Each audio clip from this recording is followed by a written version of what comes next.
من از عقرب نمیترسم، ولی از نیش میترسم. ندارم شکوه از بیگانگان، از خویش میترسم. ندارم وحشت از شیر و ببر و حمله گرگان، از آن گرگی که میپوشد لباس میش میترسم.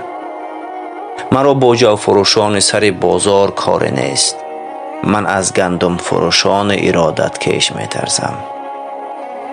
ندارم وحشت از جنگ و نفاق و قتل و خونریزی، من از این آتش فروزان صلح اندیش میترسم. به شیخ گفت شخصی از چی میترسی زیمی؟ گفتا زیمی خوردن ندارم بیم، از مستش میترسم.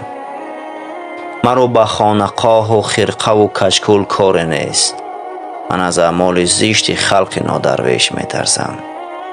چه خوش گفت این سخن مرد سخن سنجی که میگوید مرا از مرگ باکی نیست، از سختش میترسم. من ژولیده رو نبود هراس از سخن گفتن، ولیکن از زبان خیش بیش از بیش میترسم.